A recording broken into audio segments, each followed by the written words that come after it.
MP seat అభ్యర్థిని వైసీపీ మార్చబోతుందా? Congress chief YS Sharmila చేసిన వ్యాఖ్యలు నిజమేనా?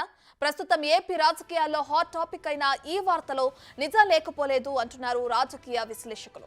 వైఎస్ షర్మిల కడప అభ్యర్థిగా రంగంలోకి దిగిన తర్వాత అనూహ్య పరిణామాలు చోటు చేసుకున్న నేపథ్యంలో సీఎం జగన్ అవినాష్ అభ్యర్థిత్వాన్ని మార్చాలనే ఆలోచనకు వచ్చినట్లు తెలిసిందే.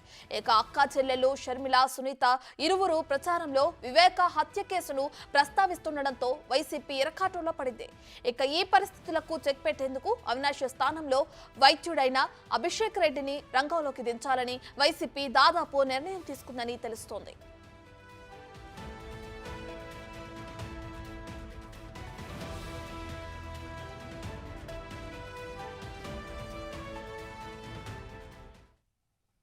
ఈ కడప పార్లమెంటులో నేను అభ్యర్థిగా ఉన్నాను అని నేను క్యాంపెయిన్ చేయబట్టి కేవలం 4-5 రోజులైంది అంతే.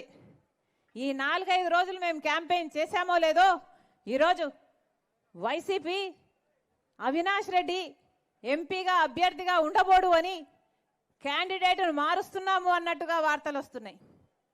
కేవలం 4-5 రోజులు అయింది మేము క్యాంపెయిన్ చేయబట్టి. ఇప్పటికే అవినాష్ రెడ్డిని మార్చాలి అన్న ఆలోచనలో వైసీపీ జగన్మోహన్ రెడ్డి గారు ఉన్నారు అంటే ఒకటే అడుగుతున్నాం, అంటే అవినాష్ రెడ్డి హత్య చేశాడు అని మీరు ఒప్పుకుంటున్నట్ట? సిబిఐ చెప్తున్నది నిజము అని మీరు ఒప్పుకుంటున్నట్ట? అందుకే అవినాష్ రెడ్డిని అభ్యర్థిగా మారుస్తున్నారా? ప్రజలు నమ్ముతున్నారు, ప్రజలు ఓట్లేయరు, ఆయన ఓడిపోతాడు అని మీకు నమ్మకం కుదిరింది కాబట్టే ఈరోజు అవినాష్ రెడ్డిని మారుస్తున్నారా అని జగన్మోహన్ రెడ్డి గారిని సమాధానం అడుగుతున్నాం. ఈ కడప పార్లమెంటులో నేను అభ్యర్థిగా ఉన్నాను. కడప లోక్సభ స్థానం తొలి నుంచి వైఎస్ ఫ్యామిలీకి పూర్తి పట్టు ఉన్న నియోజకవర్గం. 1989 నుండి ఇక్కడ నుంచి కాంగ్రెస్ అభ్యర్థులే విజయం సాధిస్తున్నారు. 1999, 2004 ఎన్నికల్లో వైఎస్ వివేకానందరెడ్డి ఇక్కడ నుంచి గెలుపొందారు. 2009లో వైఎస్ జగన్, 2014, 19లలో అవినాష్ రెడ్డి వైసీపీ తరపున గెలుపొందారు.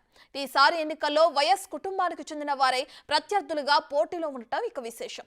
వైఎస్ వివేకానందరెడ్డి హత్య కేసు నిందితుడికి ఓటు వేస్తారా, రాజన్న బిడ్డను ఆదరిస్తారా అంటూ అవినాష్ ను టార్గెట్ చేస్తూ వైఎస్ షర్మిల ప్రచారంలో దూసుకుపోవడంతో వైసీపీ అలర్ట్ అయింది.